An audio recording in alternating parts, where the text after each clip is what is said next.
सुप्रभात। संस्कृत कक्षा में आप सभी का स्वागत है। हमने कल समास के विषय में पढ़ा था और समास की परिभाषा के साथ साथ अविर्भाव के बारे में भी हमने कुछ पढ़ा था। तो आज उसी के विषय को आगे बढ़ाते हुए संस्कृत व्याकरण का हमारा टॉपिक है, विषय है संस्कृत व्याकरण समास के अंतर्गत तत्पुरुष समास। ठीक है, तो इसमें अब देखो आज हम पढ़ेंगे। पहले तो कल भी ये बात हुई थी समास का परिचय, तत्पुरुष समास की विशेषता। ठीक है, तो समास का परिचय कल मैंने आपको बताया था, तो आज भी इसके बारे में चर्चा करेंगे। दूसरा है तत्पुरुष समास के भेद के बारे में जानना, और तीसरा है उदाहरण के माध्यम से अभ्यास करना। तो ये जो है इसी प्रकार से मान लो कोई पाठ हम पढ़ते हैं तो पाठ का श्रृंगार होता है, ठीक है ना।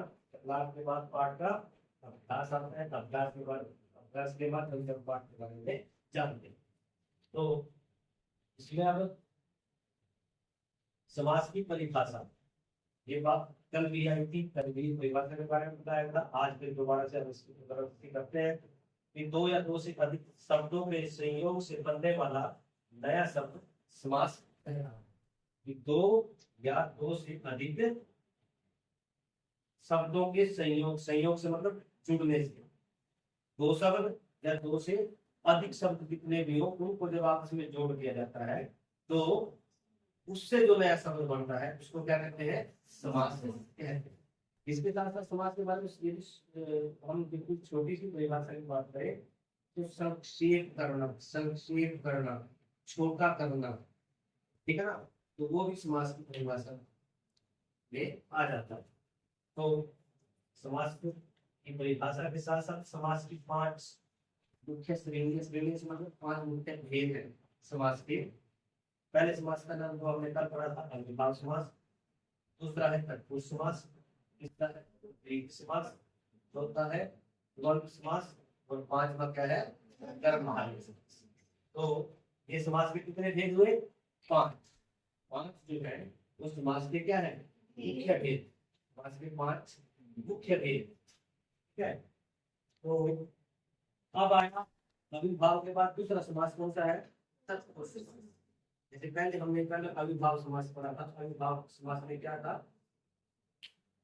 इसमें पहला शब्द अव्यय हो और उसकी ही प्रधानता हो, वही मुख्य हो, तो ये अविर्भाव समास के बारे में हमने कल पढ़ा था। आज आई बात तत्पुरुष समास की। तो जिस समास में मूल है पूर्व पद से मतलब पहला, जैसे दो या दो से अधिक पद है, पद से मतलब शब्द, दो या दो से अधिक शब्द है, तो जो सबसे पहला शब्द है, सबसे पहला पद है, शब्द पर ही मुख्य भार होता है अर्थात तथा अन्य पद उसका विशेषण या संबंध सूचक रहता है।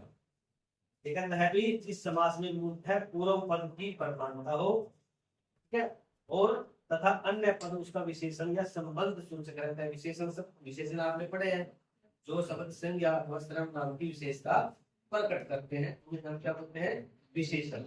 तो उसका विशेषण या संबंध सूचक, संबंध भी आपस में उनका संबंध क्या है, ठीक है, तो उसे तत्पुरुष समास कहते हैं।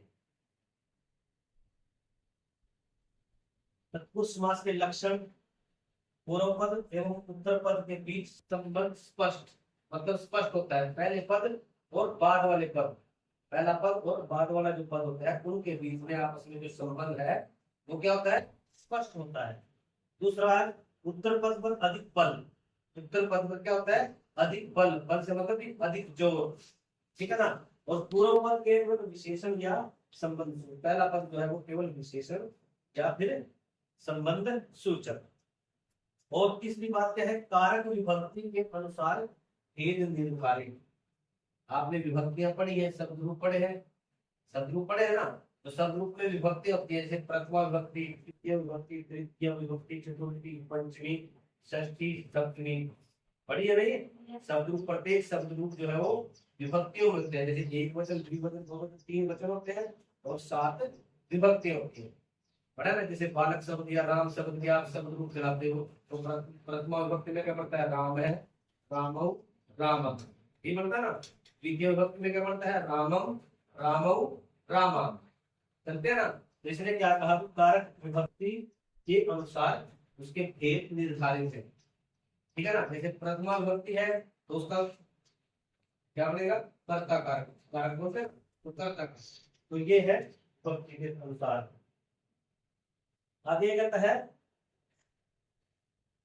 ये देखो इसने कहा ना विभक्ति पुष्प पर, विभक्ति भी यहाँ विभक्ति चिन्ह कारक स्पष्ट रहता है, विभक्ति का चिन्ह। जैसे मैंने पहले तुम्हारे को बताया भी है, जैसे कारक हम बोलते हैं कर्ता ने चिन्ह है, कर्म को चिन्ह है, कर्ण के लिए, कर्ण से के द्वारा, के लिए नहीं, कर्ण से के द्वारा, संप्रदान के लिए, आपादान से अलग, संबंध का के की, और अधिकरण में पर, ठीक है ना। ये कारकों को क्या है, चिन्ह है। तो विभक्तियों के साथ वो चिन्ह चलते हैं। तो जैसे पिछले उदाहरण में दिया रामस्य कृपा। अब देखो ये कोई बच्चा मेरे को बताएगा रामस्य कौन सी विभक्ति में बनता है, राम शब्द से, रामस्य, तो शाबाश, रामस्य कौन सी में बनता है, बोलो, जो भी दिमाग में आता है वही बोलो, शाबाश। कौन सी में बनता है,